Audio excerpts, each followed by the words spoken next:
Tout ce foin dans les locaux de la direction de l'alimentation, de l'agriculture et de la forêt, ça ne sent pas bon. Il est 16 h. La réunion, une demi-heure plus tôt entre l'État, la collectivité territoriale et les agriculteurs, a tourné court, les partis n'étant pas parvenus à s'entendre sur d'anciennes revendications, comme le déblocage des aides à l'installation. Les premiers points d'une plateforme de 10 revendications qui rassemble aujourd'hui les deux principaux syndicats agricoles de Guyane, la FDSEA et les jeunes agriculteurs. Les deux premiers points qu'on avait mis, ce qui concerne le préfinancement des aides et l'AMEXA, pour nous, c'était les deux points les plus simples. Donc, si arrivé sur le deuxième point, on n'a pas de réponse, on s'est dit à quoi bon continuer cette réunion. Donc, on a préféré quitter la salle.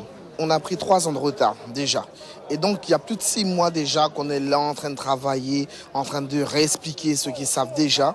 Mais aujourd'hui, on a un directeur de l'ASP qui fait clairement du blocage sur des points. Il faut bien comprendre qu'avant la mise en place de la CTG, donc sous l'ancienne région, ces discussions-là étaient déjà en cours. Aujourd'hui, on est à mi-parcours du PDRG et il n'y a rien qui est fait, quoi. Donc aujourd'hui, on va arriver, comme je vous dis, à mi-parcours. On arrive bientôt à la fin de la situation FEADER et on ne peut pas débloquer les fonds européens à l'attention des agriculteurs. On tourneront sur des interprétations techniques de textes européens et d'arrêtés. On tourneront là-dessus. La réponse est simple. On leur demande de relire leur texte, d'apprendre comment ça fonctionne et de revenir nous voir. Il faut comprendre que nous, on devient des techniciens d'administration parce qu'ils ne font pas leur boulot. Aujourd'hui, on en a marre. On peut pas. Notre métier à nous, c'est d'élever des cochons, d'élever des vaches, de planter des agrumes, de planter des dachines. Vous comprenez, le boulot à nous, c'est pas de comprendre comment fonctionne un texte européen. La concertation se poursuit tout de même. Des réponses s'imposent face à des agriculteurs déterminés qui ne comptent pas quitter les lieux sans garantie. Les partis en face disent avoir compris.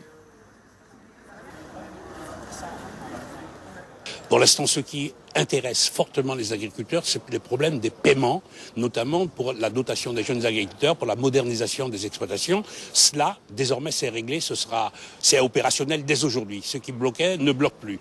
Pour ce qui concerne les avances, les choses deviendront possible à partir du 23. Il suffira maintenant qu'on rentre dans le détail, mais le préfet va, à travers la lettre commune que nous allons faire avec le préfet, nous allons apporter des réponses claires et précises aux agriculteurs. Tant qu'ils n'ont pas reçu la lettre, je comprendrai qu'ils ne cessent pas le mouvement. Donc, on va leur écrire, ils auront cette lettre dès demain matin certainement, ou dans 2 jours.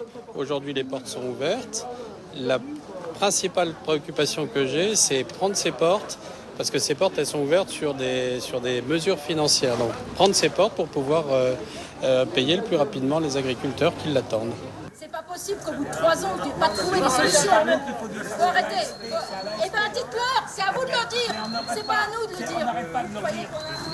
dire. La Guyane serait le seul département où l'aide aux agriculteurs a 3 ans de retard. Cette mobilisation aujourd'hui sonne comme le chant du cygne d'une profession exsangue qui se retrouve dans les revendications des socioprofessionnels également mobilisés depuis vendredi.